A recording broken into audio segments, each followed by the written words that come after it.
다시 쓰는 한국 현대사 1. 박세길 부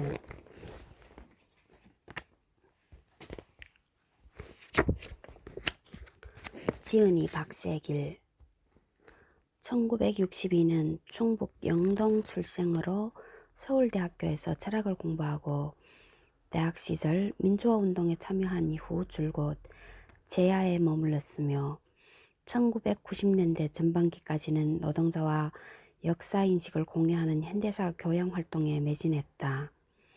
다시 쓰는 한국 현대사 시리즈는 그 과정에서 나온 저작으로 현대사를 진보적 관점에서 일관되게 정리한 1990년대 대학생 필독서로 꼽혔다. 1990년대 후반부터는 진보적 사회단체와 연구단체의 정책기획자이자 이론연구자로 활동했다. 2000년대 중반 무렵 한국 사회의 변화를 진보 세력이 따라가지 못하고 있으며 진보의 가치와 비전, 전략 모두 재정립되어야 한다는 생각이 들어 단체, 상근직을 모두 사퇴하고 이후 대부분의 시간을 사회의 새로운 지평을 탐색하는 데 쏟아왔다. 앞으로 남은 시간 또한 새로운 시대의 좌표를 모셔가는 연구와 교육 활동에 전념할 계획이다.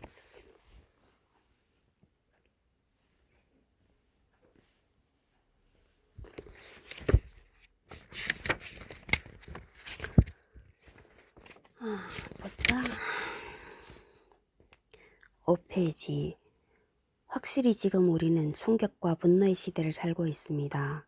무수한 사건의 연속 속에서 우리 국민은 그동안 너무도 엄청나게 속아왔음을 깨닫게 되었습니다. 그러나 이는 국민이 자기 운명의 주인이 되기 위한 역사적 대변혁에 있어서 그 첫 장을 넘긴 것에 불과합니다. 본문에 돌아와서 92페이지. 그뿐만 아니라 철도 침묵의 노후화를 방치한 채 태평양 전쟁 중 정비가 불충분했던 노선을 그대로 사용한 데다가 석탄 부족, 차량 수리 공장의 조업 중지 등 악조건이 겹쳐 사고가 잦았으며 노동 조건이 전체적으로 비참함의 극을 달리고 있었다. 이 같은 상태를 극복하기 위해 1946년 9월 15일 철도 노동자들은 군정 당국에 6개 항목의 요구 조건을 제출하고 일주일 이내 회답해 줄 것을 요청했다. 그 내용은 노동자에게 1일 4홉, 가족에게 3홉의 식량을 배급할 것, 1급제 반대, 임금 인상, 해고, 가문 절대 반대, 급식, 즉 급식이란 점심 식사를 말한다. 급식을 종전대로 계속할 것, 민주적인 노동입법의 즉각적 실시 등으로 생존에 필요한 최소한의 요구이자 동시에 모든 노동자에게 공통된 사항이기도 했다. 그럼에도 미군정 당국은 이러한 노동자들의 절실한 요구를 간단히 거부해버렸다. 이러한 미군정의 처사는 그동안 쌓이고 쌓였던 노동자들의 불만을 일거에 폭발시키고 말았다. 9월 23일 부산지구 철도 노동자 7천여 명은 앞에서 제시한 사항들을 다시 요구하면서 전면적인 파업에 돌입했다. 드디어 9.24 총파업의 불길이 타오르기 시작한 것이다. 불과 하루 만에 부산의 철도 파업은 서울까지 파급되었으며 남한 전역의 철도 수송이 완전히 마비되었다. 며칠 뒤 파업은 인쇄, 전기, 채신, 토근 등 전 부문으로 파급되었다. 50에 대한 해석 93페이지. 전평은 철도 노동자 4만 명 전체에게 9월 24일을 기해 전면 파업에 돌입할 것을 촉구했고 동시에 남조선 총파업투쟁위원회를 조직해 전 부문의 노동자에 대해 총파업을 단행할 것을 호소했다. 총파업은 이 같은 전평의 주도와 긴밀히 결합해 단행되었다고 볼 수 있다. 본문으로 들어와서 아울러 그 요구 조건도 쌀 배급의 증가, 노동자의 결사의 자유 보장, 민주적 노동법 제정, 정치범 석방 등 더욱 정치적인 성격을 띠기 시작하더니 급기야는 파업 노동자들이 모든 권력을 인민위원회로라는 혁명적 슬로건을 공공연히 외치기 시작했다. 파업이 진행되는 동안 많은 학생이 동맹휴학을 통해 투쟁 대열에 합류했고 대부분의 신문도 파업의 목적에 동조하는 기사를 발표했다. 전평의 지도 아래 남한 전역에 걸쳐 이루어진 총 파업에 참여한 노동자 수는 25만 1,000여 명으로 추산되었는데 이는 당시 남한 노동자의 대부분을 포함하는 것이었다.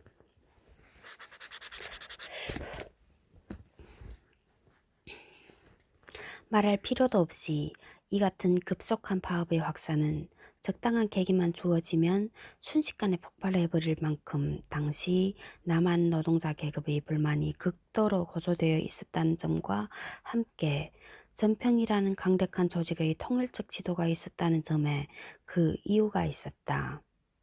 총파업 투쟁은 파업 농성 중인 용산의 철도 노동자 중 1,700여 명이 검거되는 등 즉각적인 미군정의 탄압에 직면했으나 좀처럼 꺾이지 않으면서 연일 계속되었다. 그리하여 노동자들의 끈질긴 파업 투쟁은 학생과 일반 시민을 투쟁에 나서도록 적극 고무하게 되었으며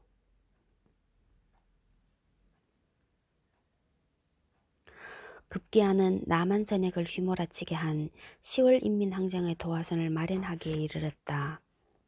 항쟁의 직접적인 도화선은 대구에서 극적으로 마련되었다. 10월 1일 9.24 총파업을 지지하는 대구의 400여 개 공장의 노동자들은 집회를 가진 뒤 학생, 일반 시민 약 1만여 명과 함께 미군은 물러가라 등의 구호를 외치며 대대적인 가두 시위에 돌입했다. 불행하게도 시위 도중 경찰의 발포로 시민 1명이 희생되는 사태가 발생했다. 경찰의 만행에 분노한 대구 시민 15,000여 명은 철야로 항의 시위를 계속한 끝에 다음 날인 10월 2일 오전 10시경 대구 경찰서 앞 광장에 집결해 즉각 항의 집회를 개최했다.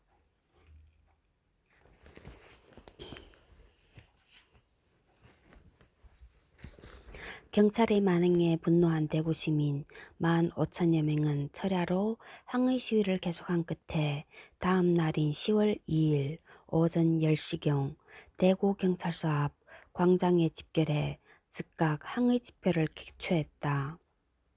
분노와 흥분으로 들끓고 있는 가운데 한 청년이 나서서 동지의 죽음에 대한 보복은 이때를 두고 다시 없습니다. 라며 열변을 토했다. 그 순간 날카로운 총성과 함께 연설을 하던 청년은 경찰이 쏜 총에 맞아 피를 흘리며 쓰러졌다. 사태는 여기서 그치지 않았다. 계속해서 5명의 연사가 다투어 나섰으며 그들 역시 차례로 피투성이가 된 채 쓰러져 갔다. 순식간에 벌어진 이 같은 참변으로 운집에 있던 시민들의 분노가 일거에 폭발해 시민들은 원한의 표적이었던 경찰서를 향해 맨몸으로 돌진했다. 수십 명이 목숨을 잃는 가운데 대구 시민들은 끝내 탄압의 아성인 경찰서를 때려 부수고 무기를 탈취해 무장한 뒤 100 내지 200명씩 대오를 지어 시내의 모든派出所를 공략함으로써 대구 전체를 완전히 장악하고 말았다.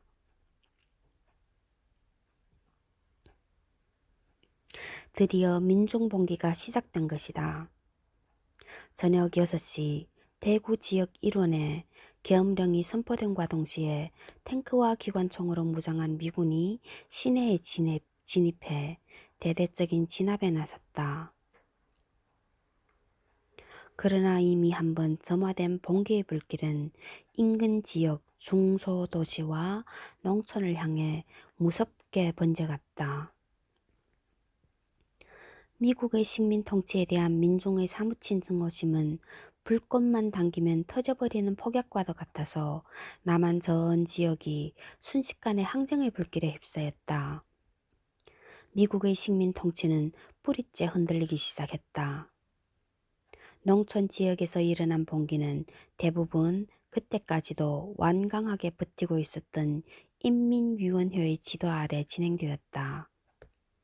대구에서 봉기가 단행되고 난 다음 날인 10월 3일 대구와 인접해 있는 영천, 의성, 군위, 외관, 선산, 포항, 영일, 등지에서 동시에 각 지역별로 수천에서 수만 명 규모로 집회가 열린 후 미군정의 통치기구에 대한 공격이 시작되었다. 이 지역 봉기의 주력은 단연 농민들이었으며 그 주된 요구는 쌀 공수를 폐지하라, 북한에서와 같은 토지개혁을 실시하라, 모든 권력을 인민위원회로 넘겨라 등 당시 가장 절실하면서도 혁명적인 성격을 반영한 것이었다. 경상도 지역의 주요 지방 대부분이 봉기의 불길에 휩싸임과 동시에 항쟁은 계속되었고 그 범위도 계속 더욱 확대되었다. 경기도 광주에서는 경찰서를 습격해 수감 중인 애국자들을 석방시켰고 동시에 서울 외곽의 수색 경찰서를 공격했다. 전라도에서는 10월 31일 화순 탄광 노동자들의 파업 시위를 기폭제로 도내 전역이 봉기에 돌입했다. 화순 탄광 노동자 5천여 명은 일제히 파업에 돌입해 이 중 3천여 명이 광주를 향해 도보 행진을 벌였다. 화순 탄광이 그때구나. 5천 명?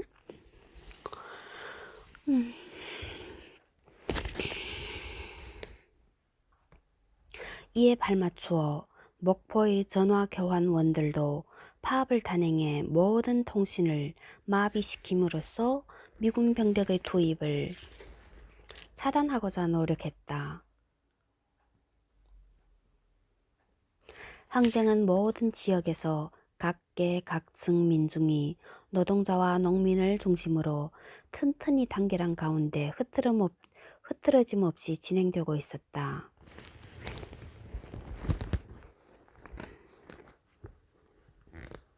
한 예로 서울에서는 10월 3일 노동자와 남녀 학생을 위시한 애국시민 1만여 명이 미 군정청 청사 앞에서 쌀을 달라 식민지 교육 반대, 수감 중인 애국자 석방, 테러 배격 등 전 민중의 한결같은 요구를 내걸고 공동 시위를 벌였다.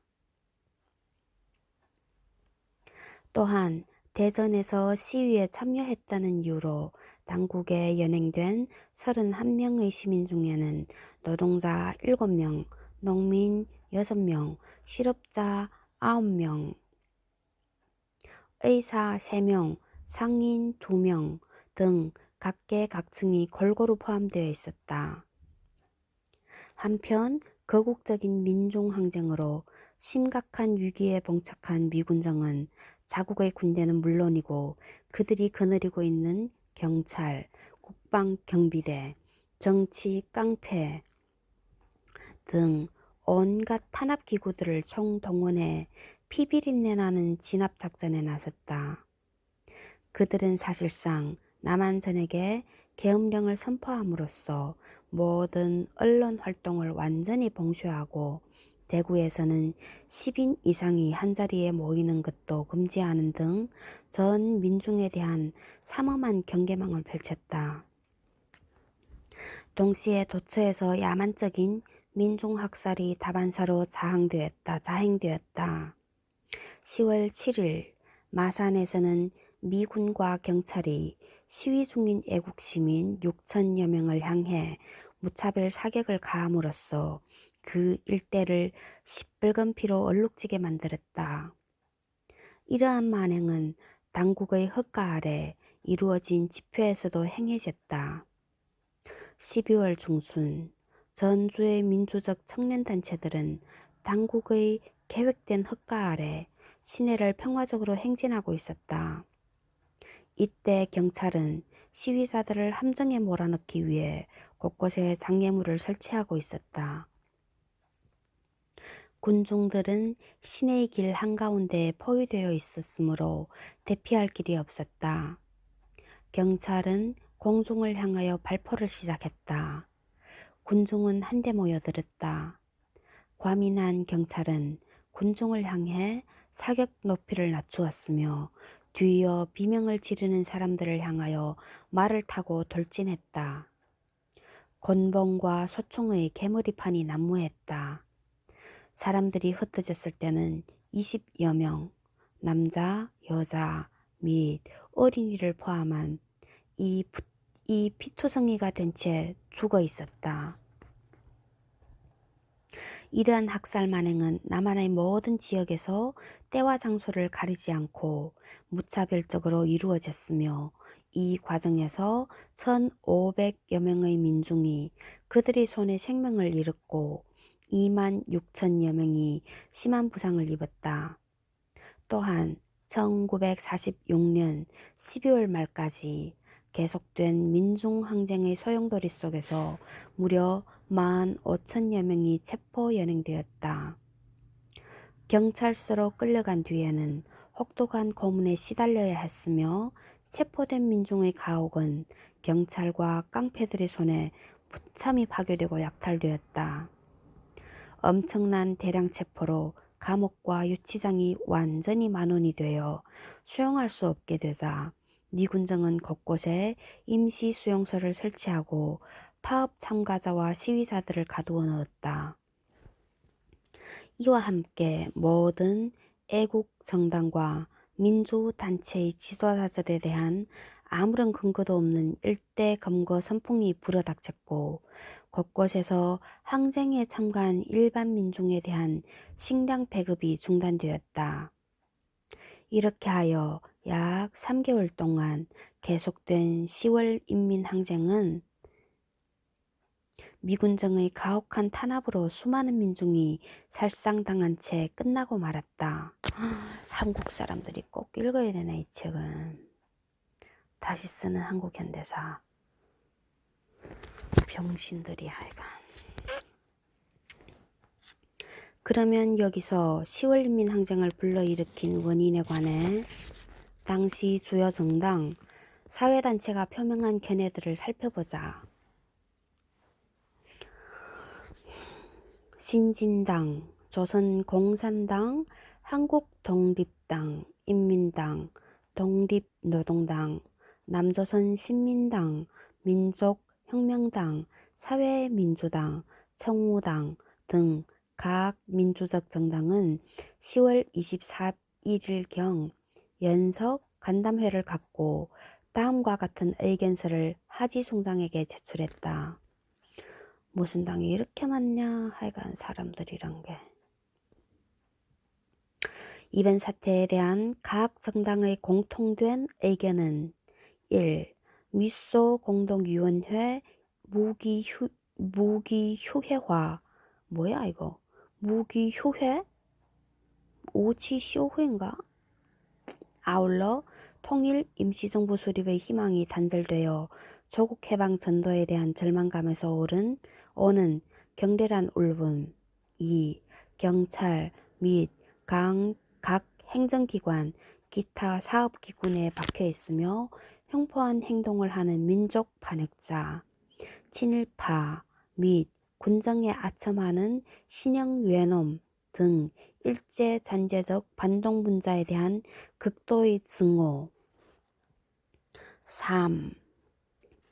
무정견한 식량 정책에서 나온 가혹한 공출제에 대한 반감과 식량난으로 인해 조선민족 해방 이전의 생활보다 더 불행하고 정치적 자유도 유명무실하다고 생각해 되고 이 절박한 현상에 대한 반발의식이 극도에 달하여 광범하고 심각한 민중의 봉기에까지 이르게 된 것을 된 것임을 부인할 수 없다는 데 일치되었습니다. 따라서 근본 사태는 그 대상이 첫째, 경찰, 둘째, 행정관청, 셋째, 불순한 권력가 및 몰입배 등에 있는 것이 특징이며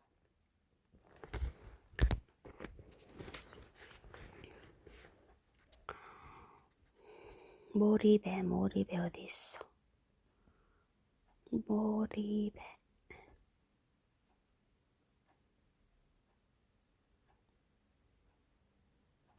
몰입배 등에 있는 것이 특징이며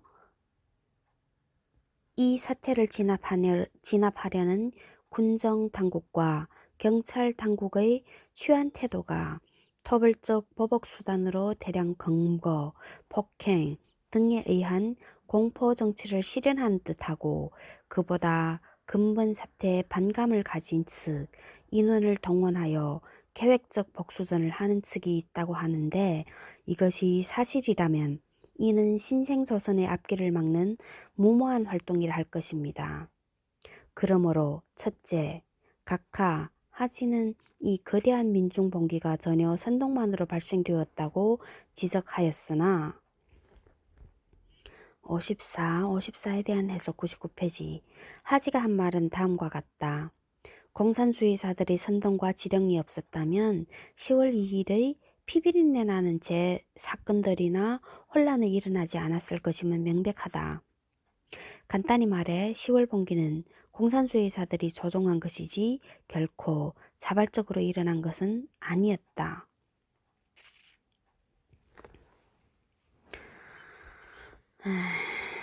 본문으로 들어와서 우리는 이 점에 절대로 항의하는 바입니다.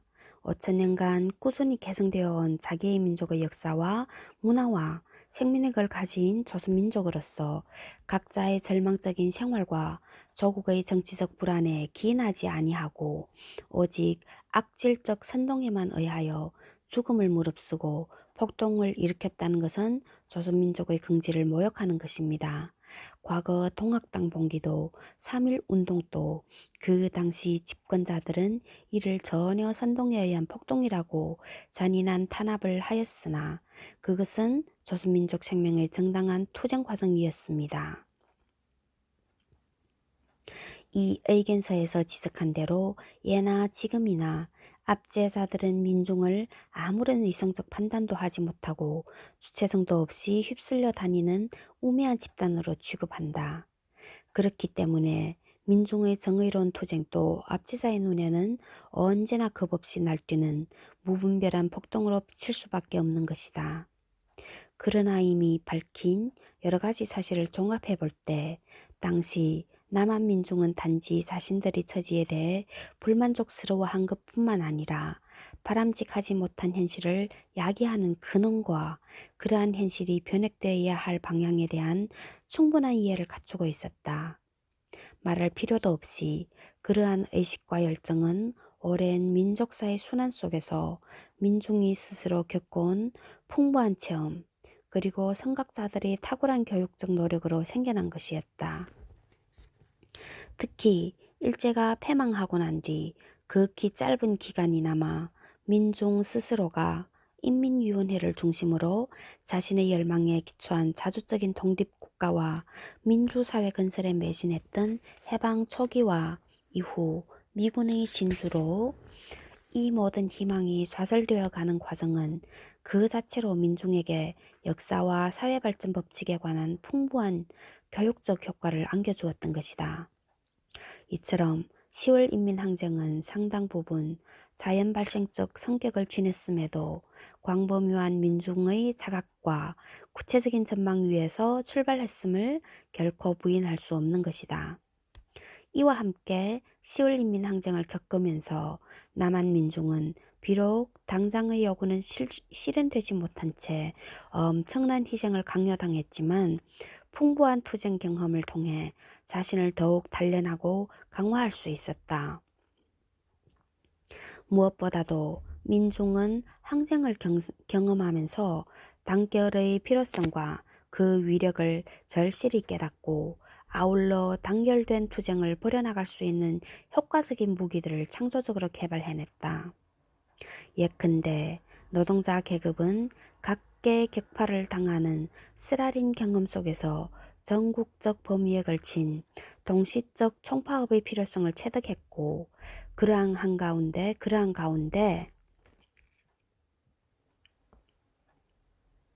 통신수단이 극도로 미비한 상황을 극복하고 상호 연락 체계를 확보하기 위한 수단으로 봉화와 징소리 등 평소에 익숙한 수단을 활용하는 지혜를 발휘해 나갔다. 그리하여 다음 해인 1947년 3월 22일에는 미군정의 광폭한 테러 정치에 항의하는 더욱 통일되고 짜임새 있는 대중투쟁을 조직할 수 있게 되었다. 즉 3월 22일 서울, 부산, 광주, 인천, 대구, 이리, 현재의 익산 등 주요 산업도시의 노동자 약 20만 명은 테러 배격, 노동조합의 자유보장, 토지개혁, 미소공위속개가 뭐지? 등을 요구하며 일시에 24시간 총파업을 단행했다. 이에 홍해 농민 16만 명과 시민 8만여 명이 투쟁에 골기함으로써 남한민중은 더욱 발전된 단결력을 과시했던 것이다.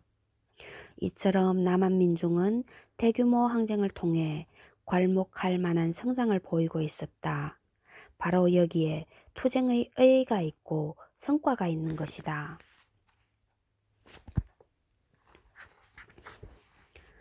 4. 북한에서의 사회개혁 101페이지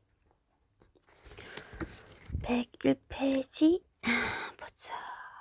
이거는 제1부 해방과 분단, 제1장 해방의 길목에서 제2장 좌절과 분노 1. 모스크바 3상 결정 그 진실과 허위 2. 참담한 남한의 실정 3. 10월 인민항쟁 4. 북한에서의 사회개혁 좌절과 분노 중에서는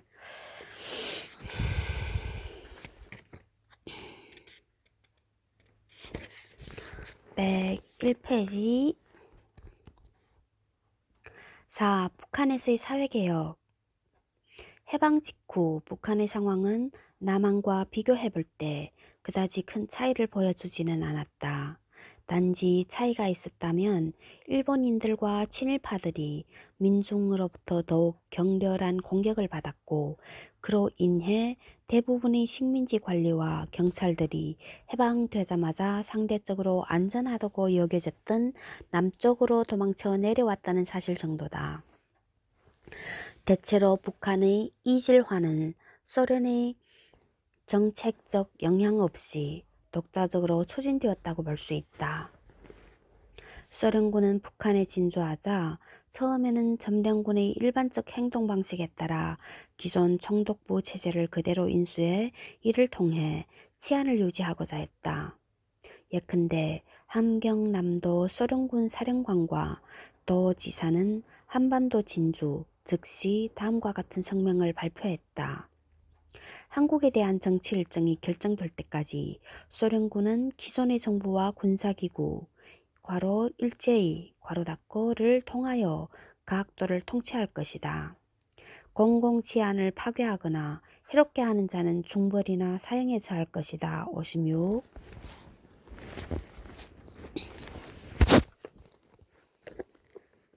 그러나 소련군은 하몽예임이 인민위원회가 존재하는 것을 확인하자마자 일본인들을 수방하고 행정을 인민위원회에 넘겨주었다고 한다. 마찬가지로 8월 25일 평양에 있는 소련군 사령부는 건국준비위원회 지방지부가 총독부의 행정권을 접수할 수 있도록 허가했으며 즉시 주요 일본인 재산을 국유화했다. 와. 소련은 이렇게 했는데 미국 놈들은 어떻게 했냐고. 미국 놈들은 행동에 옮기지 않았겠지? 제일 나쁜 새끼들. 이후 북한에 진주한 소련군은 미국 정보기관과 남한 사람들이 공통적으로 인정하고 있듯이 적어도 지방적 수준에서는 북한의 행전에 간섭하지 않는 태도를 취했다. 적어도 지방적 수준에서는 북한의 행정에 간섭하지 않는 태도를 취했다.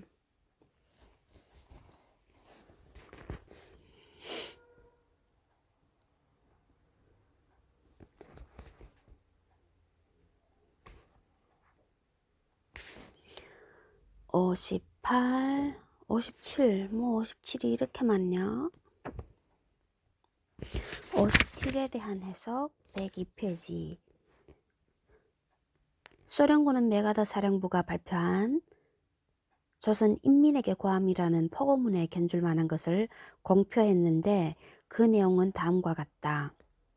조선인들이여, 소련 군대와 동맹 군대는 조선에서 일본 약탈자를 구축하였습니다. 조선은 자유국이 되었습니다. 이것은 다만 조선 역사의 제일장에 불과한 것입니다. 이와 마찬가지로 조선의 행복도 조선 인민의 영웅적인 투쟁과 근면한 노력에 의해서만 달성되는 것입니다. 일본 통치하에서 살아온 고통의 사실을 기억합시다. 담 위에 놓인 돌멩이까지도 괴로운 노력과 피땀에 대해서 말하고 있지 않습니까? 누구를 위하여 당신들은 일하였습니까? 외놈들이 고대 광실에서 허위호식하며 조선 사람들을 멸시하며 조선의 풍속과 문화를 모욕한 것을 당신들은 잘 압니다.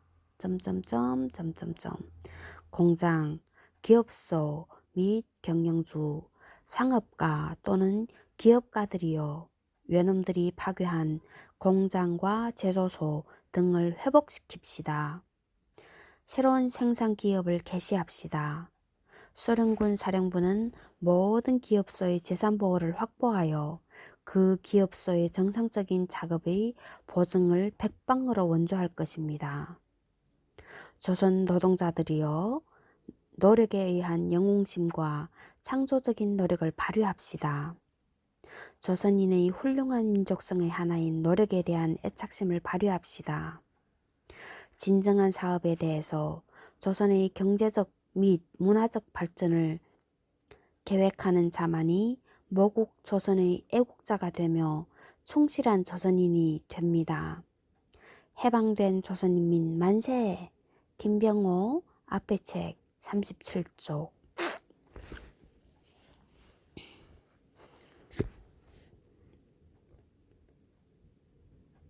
전체적으로 북한 내에서 소련군의 입장은 지극히 소극적이었는데, 이는 당시 소련 정책의 중점이 자국을 전쟁의 파괴로부터 복구하는 것과 함께 동유럽의 공산화에 두어졌다는 것에 기인한다고 여겨진다.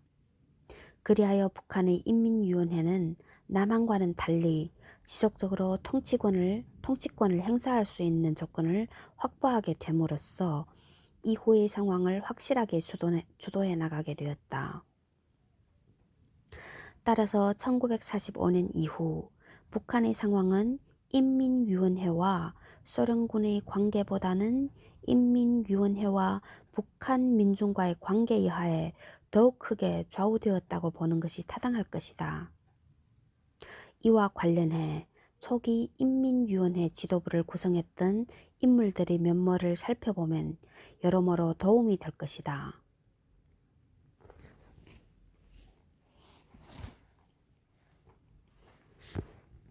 1930년대 초 이후 일제 싸우다가 감옥에서 평균 5년 이상씩을 복역한 투사들은 8월 15일 석방되어 즉각 인민위원회 요직을 맡았다.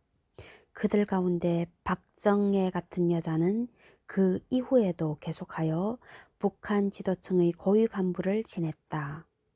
황해도 인민위원장이었던 김덕영은 1945년 이전 여러 번 정치범으로 복역한 바 있었다. 강원도 인민위원회 교육부장이었던 이기영은 유명한 프롤레타리아 문학가였는데 그는 일제에 의해 체포되었고 그의 저작은 금서로 지목된 바 있었다.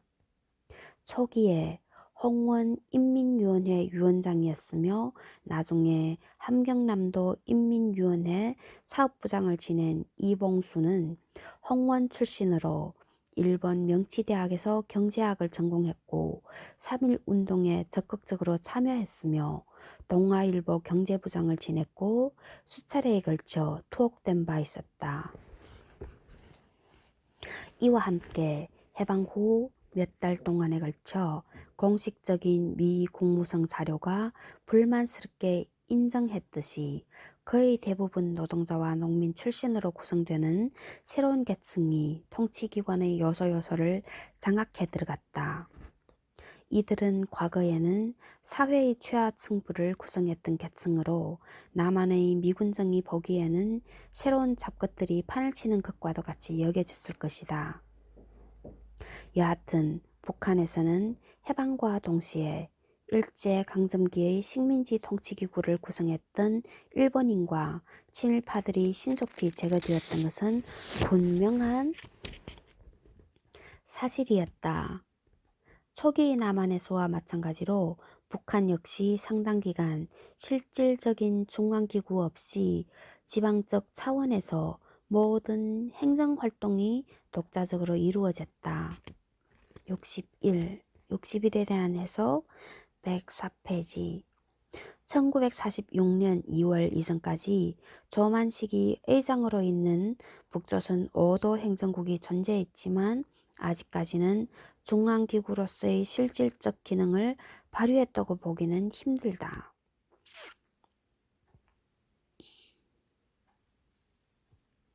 이는 인민위원회와 그에 연계된 각종 단체가 외부 세력에 의해 이식되거나 특정 정치 집단의 주도 아래 일방적으로 창설되지 않고 민중 사이에서 자연스럽게 만들어져 나옴으로써 나타나는 불가피한 현상이었다. 따라서 적어도 해방 이후 일정 기간 북한의 정치 질서는 전형적인 상향적 정치에 기반을 두고 있었다고 볼 수 있다. 상향적 정치라는 것은 또 뭐지? 좋은 정치인가? 발전하고 있는 정치? 그렇게 해석하면 되고 이러한 요인들 때문에 북한의 인민위원회가 초기부터 민중의 요구에 밀착되어 활동할 수밖에 없었다는 사실은 충분히 수긍할 수 있는 문제다. 우리는 함경남도 인민위원회의 포고문을 통해 당시 인민위원회의 활동상을 간접적으로나마 이해할 수 있었을 것이다. 18세 이상의 모든 남녀는 투표권 및 공직의 피선거권을 갖는다. 조선민족의 주권은 인민들 자신에게 있다. 일본인 및 친일파 소유의 모든 공장, 광산, 농장, 수송시설 및 재산은 몰수하여 국가가 이용하며 노동자위원회가 그 관리를 맡는다. 62. 다음으로 우리가 주목해야 할 것은 인민위원회를 물리적 힘으로 떠받쳐주면서 일반적인 치안 업무를 수행했던 일단의 무장단체 혹은 치안단체의 움직임이다. 해방과 동시에 북한에서도 남한과 마찬가지로 치안대, 보안대, 인민방위군 등 각종 무장자위조직을 민중이 자발적으로 조직했다. 이들 지방적 수준의 대소규모 무장자위조직은 1945년 10월경에 이르러 도인민위원회 차원의 보안대로 12월에는 북한 전역을 포괄하는 단일한 보안대 체계로 흡수 통합되었다. 과거 경찰의 업무를 대신한 보안대의 활동에 관해 상세히 알 수는 없다. 그러나 몇몇 미국 측 자료는 보안대에 관한 흥미있는 정보를 제공해준다. 예컨대 1946년 4월 28일부터 5월 5일까지의 미군 정보기관의 보고서에 따르면 간부훈련소에 입소한 보안대원은 도, 시, 군, 인민위원회가 선발한 중등교육 이상의 학력 소지자로서 정치, 사상, 도덕이 건전하며 진정으로 인민에 대한 관심을 가지고 있는 사람으로 그 자격 요건을 규정하고 있었다.